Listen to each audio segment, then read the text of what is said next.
Okay, hi, so this is a video about ceviche, South American raw fish dish with thousands of years of history. It's heard to have roots in Peru, Ecuador, Polynesia, sometimes even Arabia, which is something you expect from such a highly repeatable dish. The internet says the name ceviche originated from whatever it originated from. I don't speak Spanish. So, although I heard about ceviche from my culinary teacher, and had a strong opinion on what the concept of this dish is, but here is the story. I visited some local restaurant for a gastronomic event. I didn't take photos, but I'm a douche, so I took verbose notes. So, good restaurant, good chef, nice evening, but the dish they called ceviche was good, but not ceviche.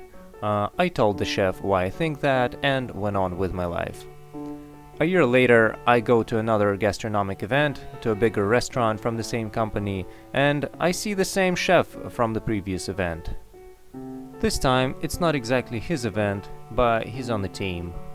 And they serve another ceviche, which I think also violates the concept of ceviche. So I thought, maybe that's me who is out of context, so I decided to make my own research. Here you have it.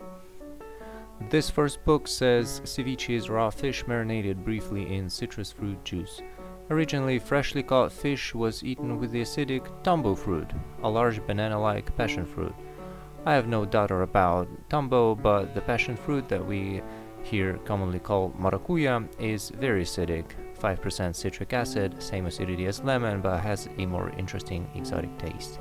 Today, the fish is often prepared with citrus fruit juices and onions introduced to South America by the Spanish conquistadors. But long before that, the Incas preserved their fish with corn spirit and called it ceviche, which means fresh fish. Another book, The Everything Peruvian, says Peru's famous cooks say that great ceviche does not need more than 5 ingredients: fish, lime juice, chili pepper, onion, and salt. Not much professional details, and the book doesn't mention any specific name of the famous cooks, presumably because they are so famous, but in our research this is useless. The book also says limes in Peru are so acidic that they need to be tamed with ice cubes or fish stock.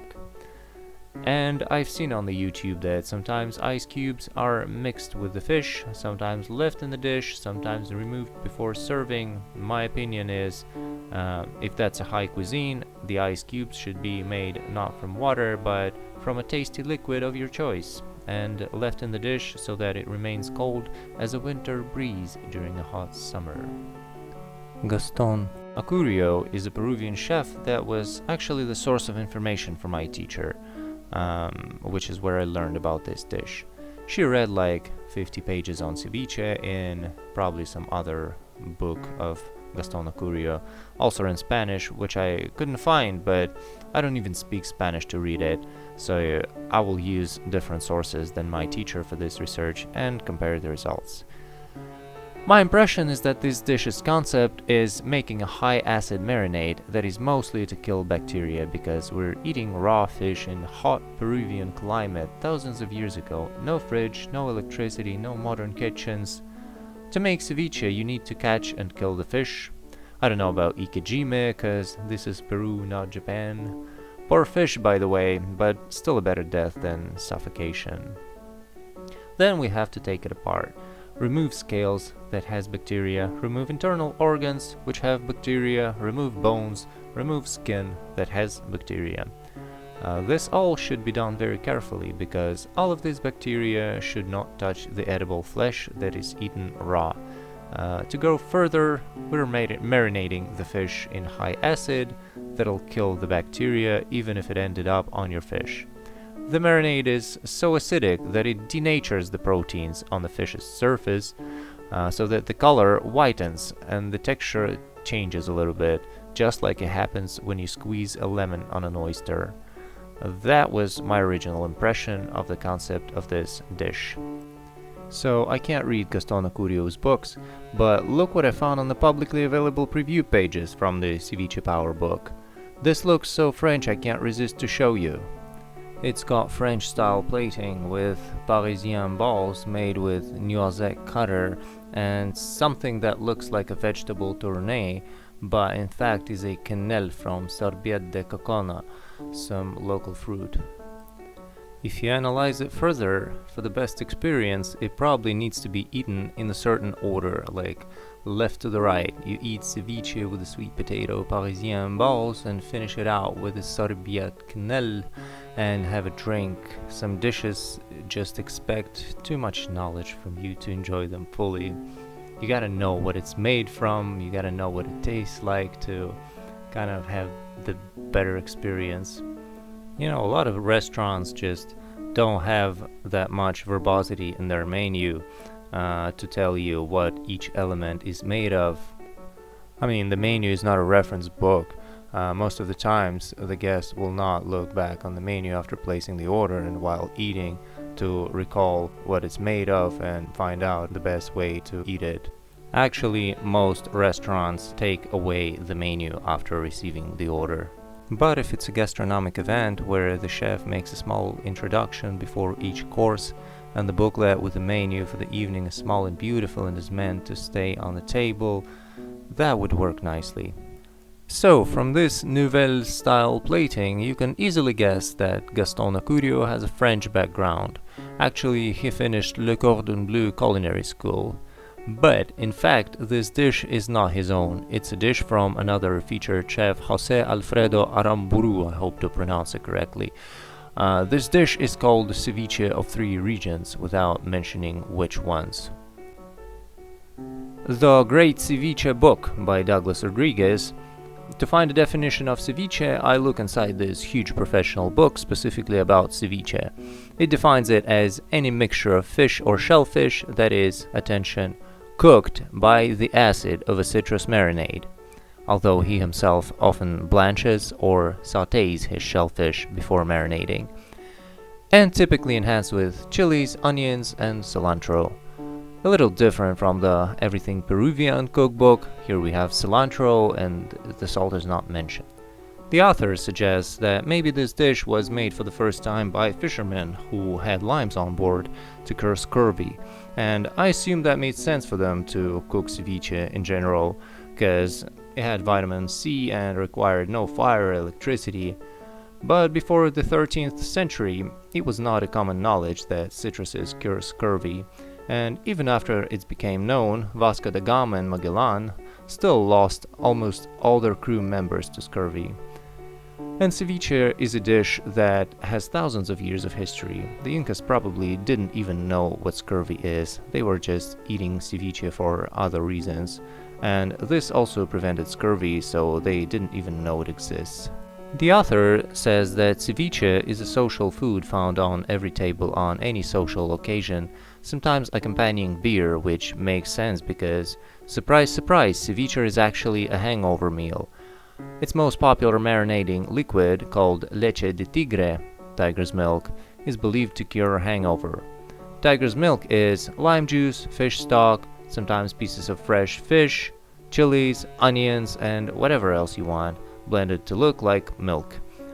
Although blender is an electrical tool, which is a later invention. What you need to know about that is that lime juice needs to be squeezed not 100%, but you rather need to squeeze the most liquid from it with a single squeeze, not using a lot of force to leave a little juice inside, otherwise it will squeeze out some bitterness too. This is mentioned in almost all ceviche books and YouTube videos. So other than that, the Great Ceviche book has a lot of text reviewing almost all kinds of ceviche or otherwise related things, but be careful as some of the information I scroll through is questionable. Make your own research. And another book I will leave for the final word. So let's get back to our local gastronomic events, ceviches. The first one was ceviche made with muksun. It's a Siberian white fish living in fresh water. Marinade was based on sea buckthorn berries, which, although everyone considers it a superfood, I utterly hate it when it's used in drinks. But for a sauce/marinade, it turned out nicely. I liked it. I don't know what sea buckthorn has to do with the sea, by the way, so The fish is good quality but has a little bit of iciness, so that's already a different kind of preparation than you would expect. The fish was cut on sashimi slices, placed nicely, half submerged in liquid with a lot of parts that don't touch the marinade. I can tell that because they're not orange from the berry marinade. So, as I don't have the picture of the original dish, let's look at this somewhat similar ceviche variation from a random chef on the internet. Is this fish marinated? No, the liquid is not mixed with the fish and does not cover all its surface. And it doesn't look like it was marinated separately, the fish looks clean. The recipe says that the pieces of mango are marinated and the fish isn't. Thus, it's not ceviche. So, a year later, going to another beautiful event which serves ceviche as an appetizer. This is what it looks like.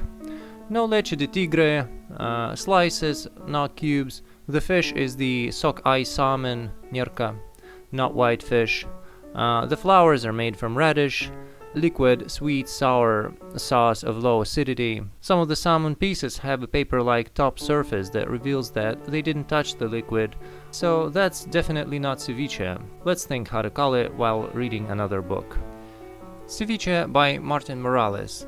This book is more minimalist and to the point. And if you wondered, no, the book is not dedicated to ceviche, there is only a small chapter on ceviche, and the rest is about all kinds of dishes of Peruvian cuisine. The book gives us some hints on history. Sakura Maru was the ship that brought the first Japanese immigrants who fled from the harsh situation in Meiji Restoration in Japan to Peru in 1899. This started another cuisine style called Nikkei. Nikkei took ceviche and morphed it into something else called tiradito. Wait, it reminds me of something. Tiradito?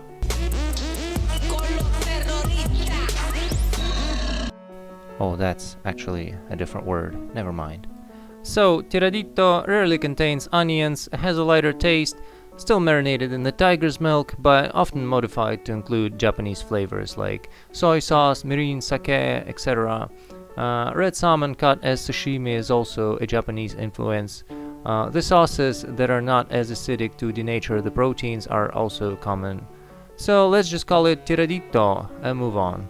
Let's discuss how to make this dish better. The tastiest thing here is the liquid, but the plate is flat so you can't spoon it. And the sauce is too liquid, it just comes right off the fish without leaving much taste on it. So I thought, can I thicken the sauce and still call it ceviche or tiradito?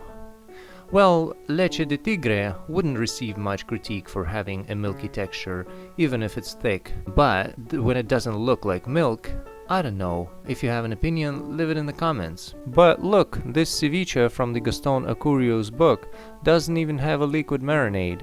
So I Google translated the text. It's still very cryptic, but I kinda roughly understood that the author marinated the fish for 30 minutes in pretty much normal marinade based on lemon juice, and then plated it with the sauce from cocona and maca, which, frankly speaking, looks like ketchup. Given that cocona is some exotic tomato-like fruit and maca is a Peruvian ginseng but used dry in high quantities, for example here to prepare the sauce, the chef uses 1 kilo of dry maca, probably for many portions but still. And Google says Peruvians use it to make cookies, so I assume it's used like flour, and here its role is to be a thickener. So with that said, it's reasonable to think that the sauce is thickened, and yeah, it probably is something like a fancy ketchup. I think here we can end up our research and wrap up. Like, subscribe, get back sometimes. Bye.